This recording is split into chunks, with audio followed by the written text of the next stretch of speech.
Est-ce que l'immensité de l'univers pourrait tenir dans quelque chose d'aussi petit qu'une coquille noix? Ça a l'air complètement dingue, non? Et pourtant, c'est précisément l'idée qu'on va explorer ensemble aujourd'hui. Cette citation, elle vient de Hamlet de Shakespeare. Et ce n'est pas juste de la poésie. En fait, elle soulève une question absolument vertigineuse. Et si notre univers tout entier pouvait être contenu dans une sorte de coquille de noix, une idée unique et autonome? C'est ce que Stephen Hawking a proposé. Il a cherché à savoir si notre cosmos pouvait être décrit par une seule grande idée, une idée qui se suffirait à elle-même. Alors, pour piger cette idée un peu folle, il faut d'abord faire un petit bond dans le passé. On retourne au moment où notre vision de l'univers a été complètement, mais alors complètement chamboulée. Accrochez-vous bien. Pendant des siècles, on a vu l'univers comme une sorte de grande scène de théâtre fixe qui ne bougeait pas.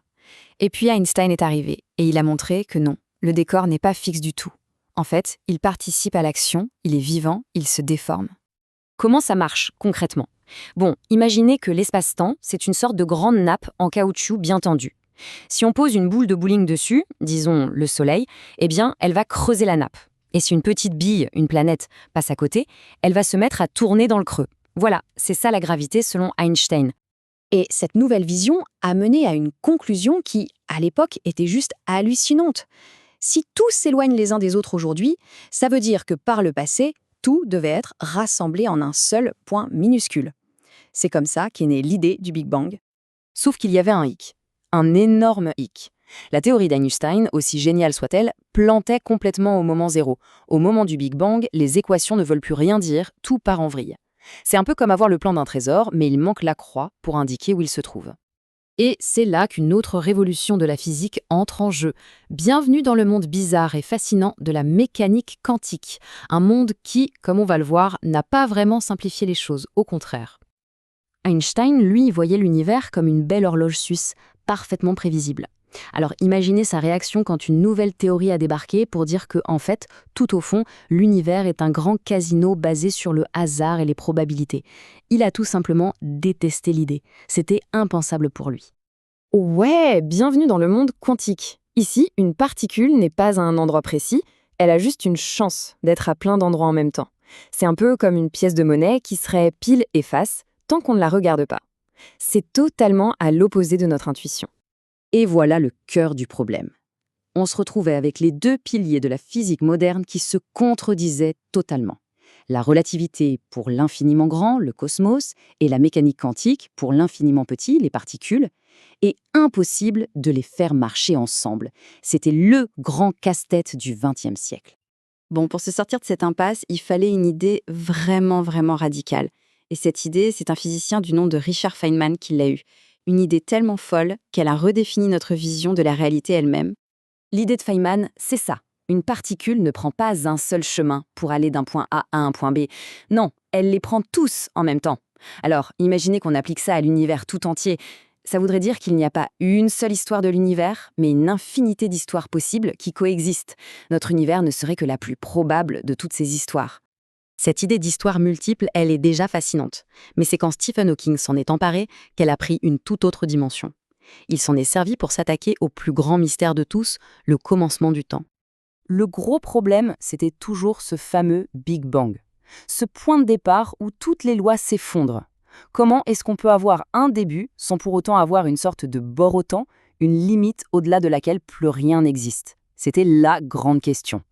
Et pour résoudre ça, Hawking a utilisé une sorte d'astuce mathématique, le temps imaginaire. Alors, oubliez tout ce qu'on pense savoir sur le temps.